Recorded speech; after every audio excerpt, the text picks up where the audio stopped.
तो आज मैं बात करूँगा मार्वल स्टूडियोज़ के प्रेजेंटेशन के बारे में जो कि रिसेंटली D23 एक्सपो में बताया गया।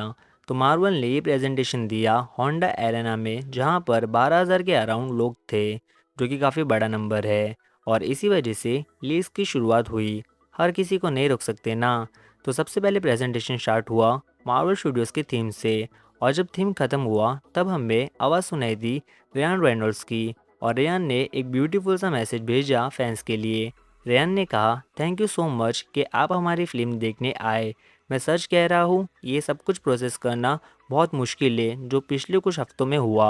और कैन फैगी को रेयान ने स्पेशल थैंक्स कहा क्योंकि उन्होंने मार्वल के खिलाफ छोटी मोटी मस्ती करने की इजाज़त दी डेडपूल एंड वुल्वरीन मूवी में।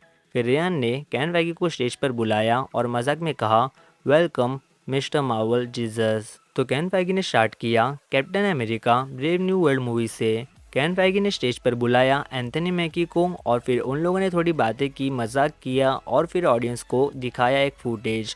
और वो फुटेज में रॉस ने एडामेंटियम का जिक्र किया, यानी adamantium confirm the world's most versatile element जो कि एडामेंटियम है, ऐसा बताया रॉस ने द ग्लोबल काउंसिल को।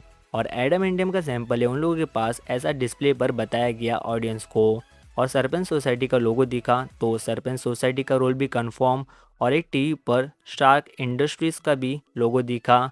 और लास्ट में रेड हल्क दिखा और इस बार रेड हल्क का फ्रंट लुक देखने मिला एंड इट्स अमेजिंग। देखना इंटरेस्टिंग होगा कि कैप्टन अमेरिका कैसे हराएगा रेड हल्क को। वैसे ये वाली फुटेज एचडीसीसी में उन लोगों ने बताया था, लेकिन तब लीक नहीं हुआ था और यहाँ पर बताया और लीक हो गया। फिर नेक्स्ट टर्न दी फैंटास्टिक फोर फर्स्ट स्टेप्स का हुआ जहाँ पर फैंटास्टिक फोर की कास्ट नज़र आई।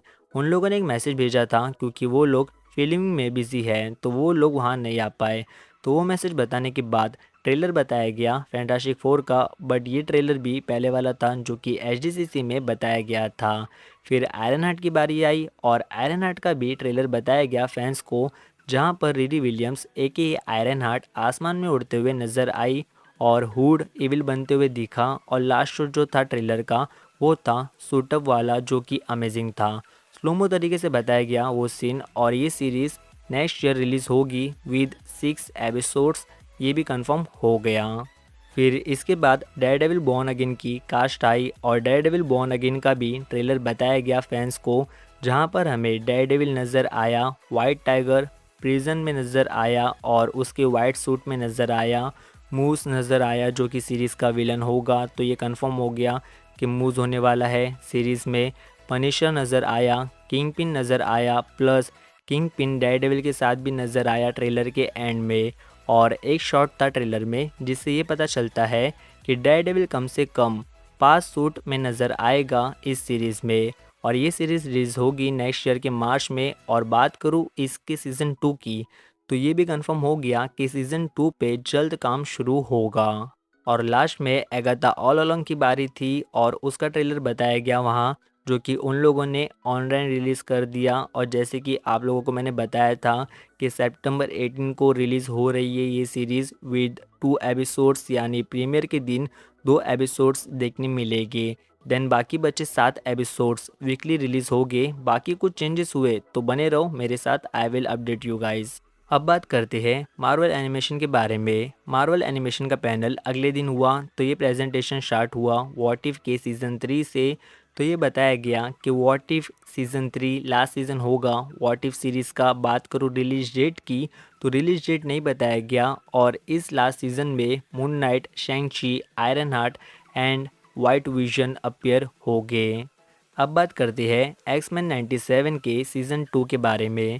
तो हमें ये पता चला कि लास्ट सीज़न के एंड में वुल्वरीन मैग्नेटो के अटैक से मरा नहीं बल्कि बच गया और वो ज़िंदा है। और इस सीज़न में हमें और भी कैरेक्टर्स नज़र आएंगे। बात करूँ रिलीज डेट की, तो रिलीज़ पे उन लोगों ने कुछ नहीं कहा। अब बात करते हैं आइज़ ऑफ वाकंडा के बारे में। तो ये एनिमेटेड सीरीज़ एमसीयू को कैनन होगी। 3D CGI एनिमेशन देखने मिलेगा, यानी ज़्यादा रियलिस्टिक फील होगा। वाकंडा की हिस्ट्री को बताया जाएगा और डिफरेंट टाइम में सेट होगी ये एनिमेटेड सीरीज़। एंड यस, बहुत से कैरेक्टर्स अपीयर होंगे Wakanda related, plus Iron Fist appear होगा एंड ये एनिमेटेड सीरीज़ के 4 एपिसोड हो गए और इसका भी रिलीज डेट नहीं बताया गया। अब बात करते हैं योर फ्रेंडली नेबरहुड स्पाइडरमैन के बारे में। ये एनिमेटेड सीरीज़ भी 3D होगी लेकिन कॉमिक बुक स्टाइल में होगी। द फ्यूचर फाउंडेशन के सूट एंड टीम का इन्वॉल्वमेंट होगा। Iron man, Daredevil, doctor strange, Venom appear होंगे और जो फुटेज बताई गई उससे ये पता चलता है कि पीटर नहीं जानता है डॉक्टर स्ट्रेंज को, और जब डॉक्टर स्ट्रेंज वैनम से फाइट करते हुए एक पोर्टल से गिरता है तो उनके साथ बहुत से स्पाइडर्स भी गिरते हैं और उनमें से एक स्पाइडर पीटर को बाइट करता है। और ये एनिमेटेड सीरीज़ का भी रिलीज डेट नहीं बताया गया है। और अब बात करते हैं मार्वल ज़ुम्बीज़ के बारे में। तो इस एनिमेटेड सीरीज़ में हमें 5 इयर्स का टाइम गैप देखने मिलेगा और वैन वू, शैंग-ची एंड केटी हमें ज़ुम्बी से लड़ते हुए नज़र आएंगे, लेकिन शैंग-ची को एक ज़ुम्बी बाइट कर लेगा और इन्फेक्शन रोकने के लिए शैंग-ची 10 रिंग्स का यूज़ करेगा। और ये एनिमेटेड सीरीज़ 4 एपिसोड्स की होगी और इसका भी रिलीज डेट उन लोगों ने नहीं बताया है। तो अब मैंने एक साथ ही Marvel movies, Marvel television and Marvel animation को कवर कर लिया। जो भी D23 एक्सपो में बताया मार्वल ने, मैंने आपके सामने रख दिया। अब आप लोग मेरे साथ बने रहो क्योंकि अगर कुछ चेंजेस होते हैं फ्यूचर में इनमें से एक भी प्रोजेक्ट में तो मैं अपडेट करूँगा आप लोगों को। तो इस वीडियो को लाइक करो और कोई न्यू बंदा है बनती वो चैनल को शेयर एंड सब्सक्राइब करो। तो मैं मिलता हूँ ऐसी किसी नेक्स्ट वीडियो में। टिल देन चैनल को शेयर करो।